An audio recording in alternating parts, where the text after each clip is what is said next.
दोस्तों, कई साल पहले की बात है। एक छोटे से राज्य में एक बौद्ध भिक्षु निवास कर रहे थे, जिन्हें सभी जगहों पर उनके ज्ञान के बड़े चर्चे थे। वह बौद्ध भिक्षु बहुत ज्ञानी थे। उनके पास लोग बहुत दूर दूर से आते थे ताकि वे उनसे अपनी समस्याओं का समाधान प्राप्त कर सके। उनके पास कोई भी कैसी भी समस्या लेकर क्यों ना आए, वह समस्या का समाधान अवश्य करते थे। जब भी वह किसी की समस्या सुनते तो उस समस्या को बड़े ही ध्यान से सुनते समझते, उसमें लीन हो जाते और उसके बाद कुछ देर के लिए वह आंखें बंद करते और समस्या के बारे में अच्छे से सोच विचार करते और उसके बाद उसका समाधान देते। ऐसे में कोई भी व्यक्ति उनके बारे में केवल एक ही बात सोचता था, शायद इन महात्मा के पास कोई ऐसी चमत्कारिक शक्तियां हैं जिससे यह समाधान पूछते हैं और उसके बाद हमें वह समाधान बताते हैं। एक बार एक युवक ने उन बौद्ध भिक्षु से यह पूछ भी लिया, क्या आपके पास ऐसी कोई चमत्कारी शक्तियां हैं जिसके कारण आप हमारी समस्याओं का समाधान करते हैं, या आपके पास ऐसी कोई दिव्य दृष्टि है जिससे आप हमारी समस्याओं का समाधान खोज पाते हैं। उस युवक की यह बात सुनकर वह साधु जोर जोर से हंसने लगे, लेकिन उन्होंने उस युवक की बात का कोई जवाब नहीं दिया। उसके कुछ ही दिनों बाद उस राज्य में एक बड़ी अजीब सी घटना घटी। उस राज्य में एक बुढ़िया औरत रहा करती थी जो अपने पूरे घर में अकेले ही रहती थी। उसका कोई ना था। उस राज्य से होकर 4 मित्र अपने घर की ओर जा रहे थे। वे लोग दूसरे नगर में काम करके पैसा इकट्ठा करके अपने गांव की ओर जा रहे थे। यह बात बहुत पुराने जमाने की है, जब यातायात के साधन ना हुआ करते थे, इसलिए वे लोग पैदल ही यात्रा किया करते थे। इसी कारण वे चारों मित्र अपने अपने धन को इकट्ठा करके अपने गांव की ओर जा रहे थे। उन चारों ने अपना अपना धन एक छोटी सी पोटली में रखा था और उसी पोटली में उन सब की सारी कमाई थी।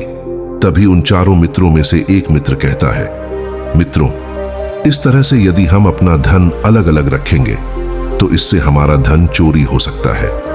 क्यों ना हम अपना सारा धन एक ही पोटली में रख दें, जिससे हम सब इस पर ध्यान भी दे सकेंगे और हमारा धन सुरक्षित भी हो जाएगा। और जब हम अपने गांव पहुंच जाएंगे तो हम वहां पर अपना अपना हिस्सा इसमें से ले लेंगे। उन तीनों मित्रों ने उस युवक की बात मान ली और वे सभी मिलकर अपना धन एक ही पोटली में रख देते हैं और वे सभी मिलकर अपने गांव की ओर आगे बढ़ते हैं। चलते चलते काफी समय बीत चुका था और अब रात्रि होने वाली थी। तभी आगे चलकर रास्ते में उन्हें एक घर दिखाई दिया जहां पर एक बूढ़ी औरत रहा करती थी। रात्रि का समय भी हो चुका था और उन चारों मित्रों को रात रुकने के लिए कोई ना कोई जगह की आवश्यकता भी थी। ऐसे में उन चारों ने मिलकर यह योजना बनाई कि वे लोग आज रात इसी घर में ठहर जाएंगे। इसलिए वे चारों लोग उस घर की ओर आगे बढ़ते हैं। उस घर का दरवाजा खटखटाता है।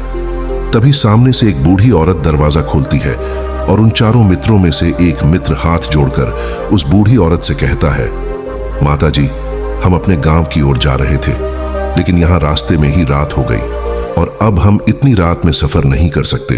इसलिए हमारी आपसे विनंती है कि हम आपके यहाँ पर एक रात रुकना चाहते हैं। सुबह होते ही हम यहाँ से चले जाएंगे। उस बूढ़ी औरत ने काफी देर सोच विचार किया और उसके बाद वह बूढ़ी औरत कहती है, ठीक है, तुम सभी आज रात के लिए यहाँ पर रुक सकते हो, मुझे कोई दिक्कत नहीं। मैं खाना बनाने जा रही हूँ, कहो तो तुम लोगों के लिए भी बना दूं। उन चारों ने सहमति जताते हुए कहा, हाँ बिल्कुल। उसके बाद उन चारों मित्रों ने धन की पोटली उस बूढ़ी औरत को थमा दी और कहा, माता जी, इस पोटली में हमारे साल भर की कमाई है। हम चारों ने अब तक का अपना सारा कमाया हुआ धन इसी पोटली में रखा है और अब हम इसे आपको सौंपते हैं, क्योंकि यह हम चारों से ज्यादा आपके पास सुरक्षित होगा। हम बस इतना चाहते हैं कि यदि हम चारों में से कोई एक व्यक्ति इसे लेने आए तो आप इस पोटली को उसे मत देना। जब तक कि हम चारों एक साथ इस पोटली को लेने ना आए, तभी वह बूढ़ी औरत कहती है, ठीक है बेटा, यदि तुम चारों एक साथ आओगे तभी मैं इस पोटली को आपको दूंगी। और वैसे भी आप लोग तो सुबह यहां से चले जाने वाले हैं, मैं आपको सुबह ही यह पोटली थमा दूंगी। वह धन की पोटली उस बूढ़ी औरत को थमाकर चारों मित्र निश्चिंत हो जाते हैं कि अब उनका धन सुरक्षित है और वे लोग खाना खाकर सो जाते हैं। अगली सुबह जब वह चारों उठते हैं तो सभी लोग अपनी आगे की यात्रा के लिए तैयारियां शुरू कर देते हैं। उन चारों नौजवानों में से एक नौजवान थोड़ा सा बदमाश था वह अपने उन तीनों मित्रों से कहता है, भाइयों, इस बूढ़ी औरत ने हमारी रात भर खातिरदारी की है, हमें अच्छा भोजन खिलाया, सोने के लिए अच्छी जगह दी, रात भर यहां सर छुपाने के लिए एक अच्छा मकान दिया, और हमने अब तक उसके लिए कुछ नहीं किया। वह बूढ़ी औरत अकेले ही खेतों में काम कर रही है। क्या हम सभी यहां से जाने से पहले इस बूढ़ी औरत की मदद नहीं कर सकते? उस बदमाश नौजवान ने मन ही मन यह योजना बना ली थी कि वह किसी तरह से भी उस बुढ़िया से पोटली हासिल करके ही रहेगा। बाकी के तीनों मित्र उसकी बातों में आ जाते हैं और वे सभी मिलकर उस बुढ़िया की मदद करने अर्थात खेतों में काम करने के लिए चल पड़ते हैं। वे सभी मिलकर खेतों का काम कर ही रहे थे कि तभी वह बदमाश नौजवान अपने बाकी तीनों मित्रों से कहता है, मित्र, मुझे जोरों की प्यास लग गई है, मैं जरा उस बूढ़ी औरत से पानी मांग कर लाता हूं। वह बाकी मित्र भी अब काफी थक चुके थे, उन्हें भी जोरों की प्यास लगी थी, इसलिए वह तीनों मित्र उसे वहां से जाने की अनुमति दे देते हैं। जैसे ही वह बदमाश उस बूढ़ी औरत के पास पहुंचता है, वह उस बूढ़ी औरत से कहता है, माता जी, अब हम यहां से जा रहे हैं, कृपया करके हमारे धन की पोटली हमें वापस दे दें। इस पर वह बूढ़ी औरत कहती है, नहीं नहीं, जब तक तुम चारों एक साथ ना हो तब तक मैं वह पोटली किसी को नहीं दे सकती। तुम्ही ने तो कहा था कि जब तक हम चारों एक साथ ना हो तब तक यह पोटली किसी को नहीं देनी है। तभी वह बदमाश उन तीनों की तरफ इशारा करते हुए कहता है, लाओ। उन तीनों ने सोचा कि हमारा मित्र हमारे लिए पानी लाना चाहता है, इसलिए वह हमसे आज्ञा मांग रहा है। तभी उन तीनों मित्रों ने इशारे में उस युवक से कहा, हाँ हाँ ठीक है, ले आओ। यह देख उस बुढ़िया को यह लगने लगा कि अब यह चारों यहां से जा रहे हैं और यह अपनी पोटली मांग रहे हैं, इसलिए उस बुढ़िया ने वह पोटली लाकर उस बदमाश के हाथों में रख दी और वह बदमाश उस पोटली को लेकर वहां से चला गया और बाकी के तीनों मित्र अपने खेत के काम में व्यस्त हो जाते हैं। कुछ देर के बाद जब वह तीनों खेत का काम करके वापस लौटते हैं और बुढ़िया से कहते हैं, माता जी, हमारा मित्र जो यहाँ पानी पीने आया था वह कहाँ गया? इस पर वह बुढ़िया कहती है, क्या वह पानी पीने आया था? पर वह तो कह रहा था कि हम चारों जा रहे हैं, कृपया करके हमारे धन की पोटली हमें दे दे। तब तीनों बड़े आश्चर्य होकर उस बुढ़िया से कहते हैं, माता जी, हमने भला कब कहा वह पोटली मांगी थी? हमें तो प्यास लगी थी और हमने पानी के लिए इशारा किया था।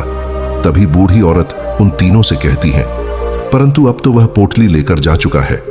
तभी वह तीनों मित्र सर पकड़कर रोने लगते हैं और कहते हैं, माता जी, उसमें हमारा सारा कमाया हुआ धन था जो वह अकेले लेकर भाग चुका है। हमने तो आपको कहा था कि जब तक हम चारों एक साथ न आए तब तक आपको वह पोटली किसी को नहीं देनी है, फिर आपने ऐसा क्यों किया? इसमें आप ही की गलती है। हमने आपको उस पोटली की हिफाजत के लिए रखा था और आपने उसे एक ऐसे आदमी के हाथों में दे दिया जिसने हमारा सारा धन हमसे लूट लिया। हम बर्दाश्त नहीं करेंगे। हम राजा के पास जाएंगे और राजा से आपकी शिकायत करेंगे, न्याय की मांग करेंगे। अब तो इस बात का राजा ही फैसला करेंगे। तीनों नौजवान क्रोधित होकर राज दरबार में पहुंच जाते हैं और अपनी सारी समस्या उन राजा को बता देते हैं। जब वह राजा उन तीनों नौजवानों की बात ध्यानपूर्वक सुनता है तो वह तुरंत ही उस बुढ़िया को राज दरबार में पेश होने का आदेश देता है। राजा के आदेश पर राजा के सैनिक तुरंत ही उस बूढ़ी औरत को राज दरबार में पेश करते हैं और राजा भरी दरबार में उस बूढ़ी औरत को दोषी करार कर देता है और कहता है, तुम्हें वह पोटली उस अकेले व्यक्ति को नहीं देनी चाहिए थी। जब उन्होंने तुमसे कहा था कि जब तक वह चारों एक साथ उस पोटली को लेने ना आए तब तक तुम्हें वह धन किसी को नहीं देना चाहिए था। इसमें तुम्हारी गलती है और अब तुम्हें इसका हर्जाना भरना होगा, तुम्हें इनका धन लौटाना होगा। राजा का यह आदेश सुनकर बूढ़ी औरत फूट फूट कर रोने लगती है और राजा से मदद की गुहार लगाती है और कहती है, हे राजन, मैं तो एक बूढ़ी औरत हूं और मेरे पास इतना धन नहीं है और ना ही मेरे घर में कोई ऐसा है जो धन कमाता हो। मेरे पास इतना धन नहीं कि मैं इनका धन लौटा सकूं। मैं तो अकेली हूं, बेसहारा हूं, कृपा करके मुझ पर रहम करें। लेकिन राजा उस बूढ़ी औरत की एक नहीं सुनता। वह बूढ़ी औरत रोते हुए अपने घर की ओर जा रही थी। ये सोच रही थी कि आखिर में इतना धन कहां से लाऊं, कि कैसे मैं उन लोगों का यह धन उन्हें लौट आऊंगी। मेरे पास इतना धन नहीं है। मैं क्या करूं, कैसे करूं, कहां से लाऊं इतना धन? यदि मैंने उनका धन नहीं लौटाया तो मुझे राजा मार डालेगा। वैसे भी मेरी ही गलती है। जब उन चारों ने मिलकर मुझसे कहा था कि जब तक हम चारों एक साथ ना आए तब तक वह पोटली किसी को नहीं देनी है, फिर भी मैंने वह पोटली केवल उस एक व्यक्ति को थमा दी। इसमें गलती तो मेरी ही है। वह रोते रोते यह सारी बातें सोचते हुए अपने घर की ओर जा रही थी। तभी रास्ते में उस बूढ़ी औरत को वहीं संत मिले जो उस नगर में किसी भी समस्या का समाधान बड़ी ही सरलता और सहजता से करते हैं। उन्होंने उस बूढ़ी औरत से कहा, क्या बात है बेटी, क्यों रो रही हो? इस पर वह बूढ़ी औरत उस संत को सब कुछ सच सच बता देती है और कहती हैं, हे महाराज, इसमें गलती तो मेरी ही है। उन चारों ने तो पहले ही कहा था कि जब तक वे चारों एक साथ ना आए तब तक वह पोटली मुझे किसी को नहीं देनी है, लेकिन मेरी मत मारी गई थी जो मैंने वह पोटली केवल एक व्यक्ति को थमा दी और वह उनका सारा धन लेकर वहां से भाग गया। लेकिन अब मुझे यह समझ नहीं आ रहा कि मैं वह सारा धन कहां से लाऊं, कैसे लाऊं। मेरे पास इतना धन नहीं है और राजा ने तो आदेश भी दे दिया है कि मुझे उनका धन लौटाना ही पड़ेगा, लेकिन मैं यह समझ नहीं पा रही कि इतना सारा धन मैं कहां से लाऊंगी। तभी वह संत उस बूढ़ी औरत से कहते हैं, शांत हो जाओ, मैं कोई ना कोई रास्ता जरूर निकाल लूंगा।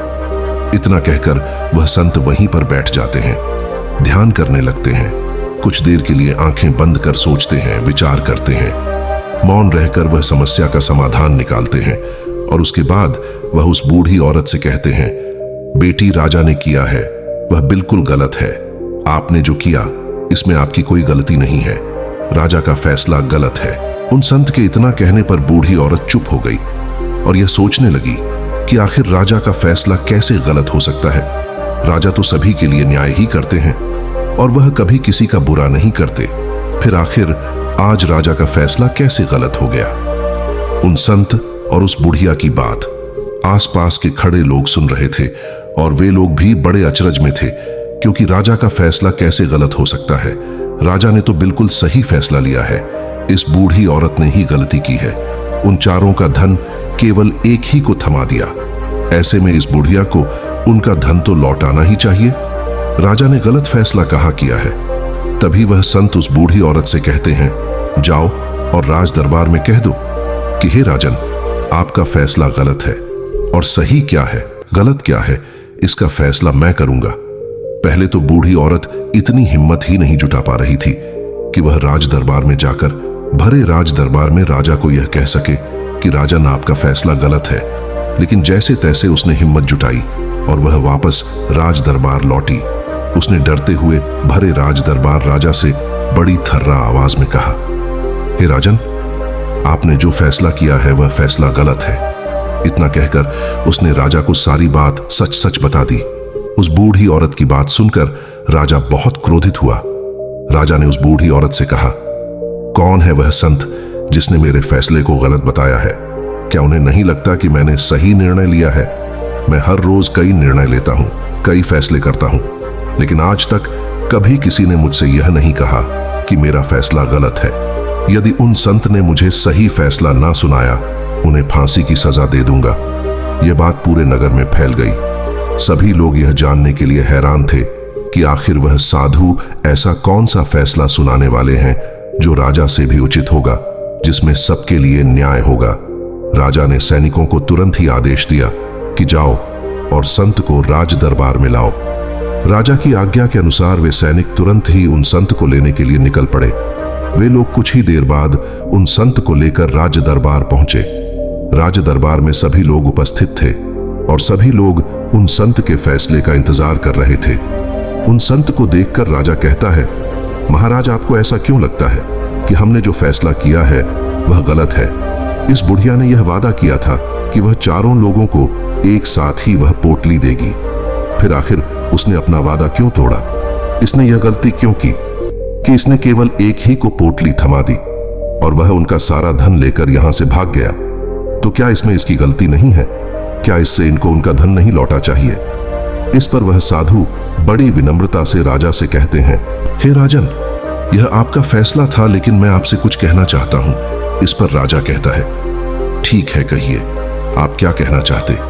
इस पर वह संत बड़ी विनम्रता से राजा से कहता है, हे राजन, जैसा कि वादा किया गया था कि पोटली एक साथ उन चारों को ही दी जाएगी, तो अभी तो यह केवल 3 है, चौथा कहां है? तो इनसे कहिए कि यह लोग यहां से वापस जाएं और अपने उस चौथे मित्र को यहां लेकर आए, तभी इनका धन वापस किया जाएगा। और वादा भी ऐसा ही किया गया था कि जब तक चारों लोग एक साथ ना हो तब तक उनका धन उन्हें नहीं लौटाया जाएगा। और यदि यह बूढ़ी औरत इन तीनों को धन लौटा देती है तो यह बूढ़ी औरत अपना वादा तोड़ देगी, और यह सही नहीं है। इसीलिए यदि आप चाहते हैं कि इनका धन लौटाया जाए तो पहले इनसे कहिए कि यह लोग जाएं और अपने उस चौथे मित्र को यहां पर वापस ले आए। उस राज दरबार में हर कोई इस बात को सुनकर बहुत खुश हुआ। सभी ने उन संत की बहुत तारीफ की। राजा भी उन संत के इस फैसले से पूरी तरह से सहमत था। राजा तुरंत ही उन संत के सामने सिर झुका लेता है और हाथ जोड़कर उनसे कहता है, हे महाराज, आपका यह फैसला इतना सही कैसे हो सकता है? आखिर बात मेरे दिमाग में आई क्यों नहीं? मैंने इस बात को इस तरह से सोचा क्यों नहीं? तभी वह संत उस राजा से कहते हैं, हे राजन, आपके पास और भी काम होते हैं। आप दिन भर व्यस्त रहते हैं और आपको जल्दबाजी में फैसले लेने पड़ते हैं। आपने इस मामले को सुना समझा, लेकिन इसे देखने में आप गलती कर गए। इससे आपने केवल ऊपरी तौर पर देखा। आपने इसकी गहराई तक जाने का प्रयास तक नहीं किया। यदि आपने इस मामले की गहराई को देखा होता, समझा होता, तो आप भी इसी नतीजे पर आते। जब तक हम किसी मामले की गहराई तक नहीं जाते तब तक हम उसका सही समाधान नहीं निकाल सकते। लेकिन हम में से अधिकांश लोग तो अपने फैसले केवल जल्दबाजी में लेना चाहते हैं, भले ही वह मामला कितना भी गंभीर क्यों ना हो। हमें तो बस अपना हक चाहिए, हमारा नाम होना चाहिए, भले ही फैसला हमारे लिए आगे चलकर हमारे लिए नुकसानदायी क्यों ना हो। लेकिन हम तो उस मामले की गहराई तक जाने के लिए सोचते तक नहीं। तभी वह राजा उन संत से कहता है, हे महाराज, क्या आपके पास कोई दिव्य शक्तियां हैं? क्या आपके पास ऐसी कोई चमत्कारिक शक्ति है जिसे आप सवाल करते हैं और बदले में वह आपको जवाब देती है, जिस कारण आप सटीक और सही समाधान बता पाते हैं? राजा की यह बात सुनकर संत मुस्कुराने लगे और राजा से कहते हैं, हे राजन, यह सवाल मुझसे कई लोगों ने पूछा है और मैंने कभी किसी का कोई जवाब नहीं दिया, लेकिन आप इस राज्य के राजा हैं, इसलिए मैं आपके इस प्रश्न का उत्तर देता हूं। आप में से कई लोगों को यहां ऐसा लगता है कि मेरे पास कोई ऐसी शक्तियां हैं जिससे मैं बात कर सकता हूं, जिससे मैं कोई भी समस्या का समाधान पा सकता हूं। लेकिन मैं आप लोगों को एक बात सच सच बता देता हूं, मेरे पास ऐसी कोई शक्तियां नहीं हैं। मैं तो केवल हर मामले की गहराई तक सोचता हूं, उस बात पर विचार करता हूं, और जब मैं विचार करता हूं तो मेरे सामने कई सारे समाधान आते हैं, और जो समाधान मेरे सामने आते हैं मैं उन पर भी विचार करता हूं, उनके बारे में भी गहराई तक जाता हूं। और जब मुझे लगता है कि इस समस्या का समाधान यही होना चाहिए, तभी मैं समाधान उस व्यक्ति को देता हूं ताकि वह अपनी समस्या का समाधान कर सके।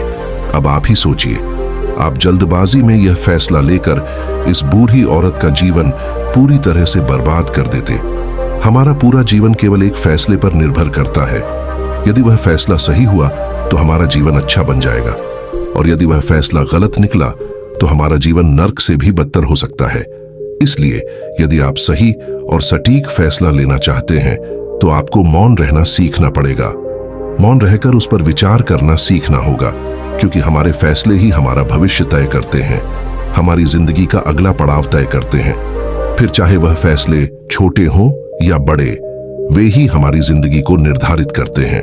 इसलिए सबसे पहले हमें सही फैसले लेने के लिए मौन रहना सीखना आवश्यक है, उन पर विचार करना आवश्यक है।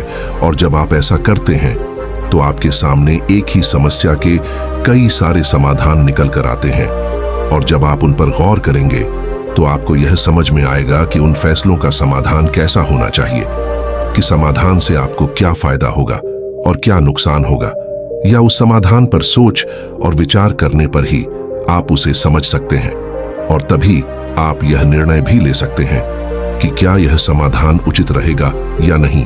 और यह सब संभव हो सकता है यदि हम कम बोलना शुरू करें, अब पूरी तरह से मौन हो जाए। इसका अर्थ यह है कि आप भीतर से शांत हो जाएं, और जब आप भीतर से शांत होने लगते हैं तो आपका मन स्पष्ट होने लगता है, साफ होने लगता है, और आप किसी भी चीज पर सोच विचार कर सकते हैं।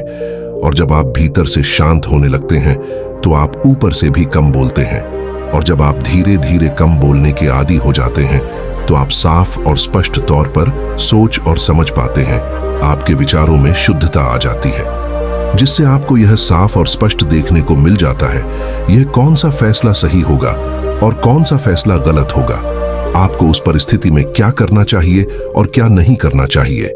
लेकिन हम में से अधिकांश लोग अपने आप को सही साबित करने के लिए, अपने आप को ऊंचा साबित करने के लिए अत्यधिक बोलते हैं, और इतना बोलते हैं कि हर कोई उनकी बातों को गंभीरता से नहीं लेता।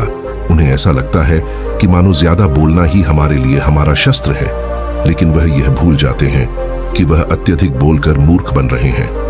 लोग हमारा मजाक बनाते हैं, हमें मूर्ख समझते हैं, हमसे दूर रहने लगते हैं, क्योंकि उन्हें हमारी बकबक अच्छी नहीं लगती। लेकिन जब आप भीतर से शांत होने का प्रयास करते हैं और धीरे धीरे भीतर से शांत होने लगते हैं, तो आप खुद ब खुद जब आप कम बोलना शुरू करते हैं, तब आप अपने आप को बहुत अच्छी तरह से समझना शुरू कर देते हैं, अपने आप पर अच्छी तरह से विचार करना शुरू कर देते हैं।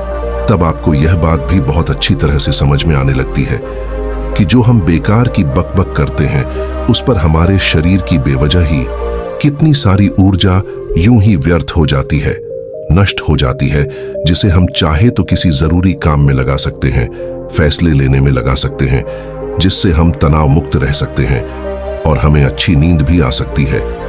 और यदि आप इसी प्रकार सोच विचार कर फैसले लेना शुरू करते हैं तो आपका मस्तिष्क भी अच्छी तरह से काम करने लगता है, और आपका मस्तिष्क पहले से भी ज्यादा शक्तिशाली हो जाता है। और इसका एक बहुत अच्छा उदाहरण भी आपको मैं बताना चाहूंगा। जब आप स्कूल में पढ़ते थे या फिर आज भी आप पढ़ रहे हो, तो आपने देखा होगा कि जो बच्चे होनहार होते हैं, होशियार होते हैं, वे लोग बहुत कम बातें करते हैं और अपना समय सही चीजों में लगाते हैं। वह अधिक लोग अपना समय मौन होकर ही बिताते हैं। इसी वजह से वह पढ़ाई करने में बहुत तेज होते हैं। वह जो कुछ भी पढ़ना चाहते हैं वह उसे याद कर ले जाते हैं। लेकिन वहीं पर दूसरी तरफ जो लोग बहुत अधिक बोलते हैं, यदि आप उन्हें पूरे 24 घंटे भी दे दें तो भी वह उस तरह से उन चीजों को याद नहीं रख सकते जिस तरह से वह मौन रखने वाले बच्चे उन बातों को याद कर लेते हैं। और महान चाणक्य ने भी यही कहा है कि जो व्यक्ति यह समझ जाता है कि उसे कब, कहां और कितना बोलना चाहिए, उस व्यक्ति को सफल होने से कोई नहीं रोक सकता। और आप इतिहास उठाकर देख सकते हैं, आज तक जो भी लोग महान हैं, जो लोग भी सक्सेसफुल बने हैं, उन लोगों की आदत बहुत कम बोलने की है। उनका पूरा ध्यान केवल अपने लक्ष्य पर होता है और अपना पूरा समय वह अपने लक्ष्य को पाने में ही लगा देते हैं। इसीलिए आपको भी यह आदत अपने जीवन में उतारना चाहिए। और कम बोलने का अर्थ यह नहीं कि आप ऊपर से कम बोले, बल्कि आप भीतर से कम बोले, भीतर से शांत रहिए। यदि आप रोज इसका अभ्यास करते हैं तो केवल कुछ दिनों में ही इससे होने वाले लाभ आपको आपके सामने नजर आने लगेंगे। दोस्तों, आपने आज के इस वीडियो से क्या सीखा वह मुझे आप कमेंट में बता सकते हैं। इसी के साथ मैं उम्मीद है कि आपको आज की वीडियो पसंद आई होगी। तो इस वीडियो को उस इंसान को शेयर करें जिससे यह कहानी सुनने की जरूरत है, और उसी के ठीक बाद चैनल को सब्सक्राइब करें।